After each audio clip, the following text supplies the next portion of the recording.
Hi all, another day, another dimension of the liberal narrative breaks down. It really is a runaway train at the moment. I'm sure you've seen this story from Epping in Essex. It's where a, quote, asylum seeker from Ethiopia is accused of abusing a schoolgirl, apparently.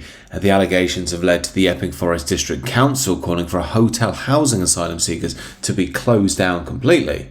Yet this story is very much a sign of the times in several ways. Firstly, many people in Epping have taken to the streets to protest what's happened. I think they're sick and tired, as many people in the country are, of this mess. Apparently, some leftists staged a counter-protest and attacked some of these protesters. Why these leftists want to defend an asylum seeker who's been accused of what he has been accused of, only they will know, and I think we'll have to leave our judgment as to what they're up to. There are several points of interest here. Number one, it shows that people are willing to go out on the streets. They've just had enough. They're not deterred by the iron hand of the Starminator. Now, I'm not saying these people are engaging in any rioting like last summer, and I'm not defending the rioting of last summer, but Keir Starmer, I think, was so hard on the rioters because he really didn't want anyone to be out on the street again. But that people are out on the street again kind of says that they're losing control of the narrative because, again, they know that the public are going to side with the people from Epping who are worried about their children. They're not going to side with a load of leftist socialist worker types who are saying defend the asylum seekers,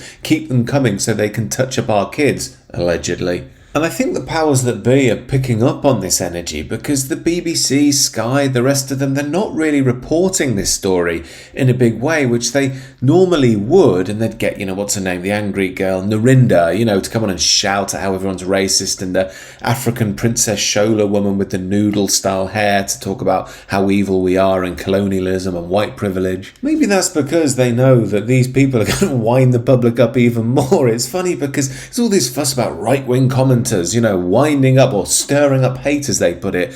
I often think these leftist commentators do a lot of that, though, personally. I mean, some of them are just shrill and obnoxious and are lecturing us about what British people are and what we should be doing. It's getting very tiresome. And after these shrill lectures about how evil we are, we have to read stories like this, which is also from Essex. No wonder the people there are upset. 8 arrests in immigration and slavery inquiry. Now, do you think the people that are being arrested here are all called, Peter Williamson and John Smith? I don't know if I'd bank on that. And on the subject of bad optics, Nigel Farage has been in the channel. Now, look, politically speaking, it's clear he's doing this to try and win back some of the Reform faithful. He's probably aware that he's lost a lot of people by being soft on the idea of deportations, playing up to Islam, essentially signalling to the liberal system that he's a safe one for them. But despite all of that, I was watching this thinking, do you know what? It is absolutely crazy, when you're watching the French patrol boats hand over to the British Navy in the middle of the Channel. We're basically just escorting these people. They're all young men. We know they're all young men. And nobody's doing anything. It's such a sign of the times. It shows how weak, pathetic, cowardly we've become in handling this issue. It also made me understand why the liberal media have it in for Farage so much. It's not so much that he's saying these radical things, it's just that he's showing the real situation out there, which is enough for many people, or at least, normal people still in touch with their roots in Britain, to say, what on earth is going on here? But as I've been doing of late, it's worth breaking down what we're actually supposed to believe here. We're supposed to think that these are innocent asylum seekers, men, women and children, just coming over here for a better life, and you're so heartless and soulless and cruel. You're not even real Christians because you don't welcome these people with open arms, because you're bigots.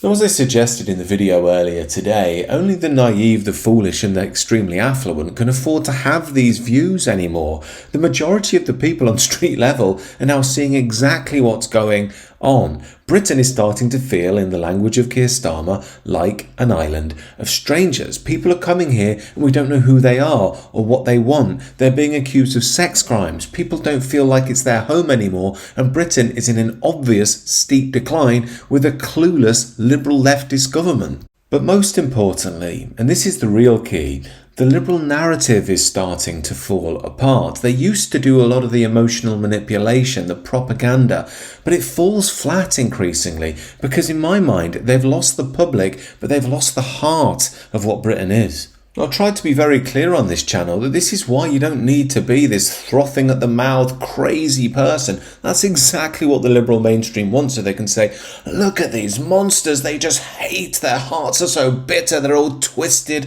horrible people. Yet the reality is the majority of people concerned about this don't hate other people, they wish them well if they can, but they're deeply concerned about the sorry state, the wounded heart of their beloved homeland and what on earth is happening to it. In essence, it seems to me that the Liberal regime is creating a powder keg out of Britain and other European nations and then points the finger when it all explodes.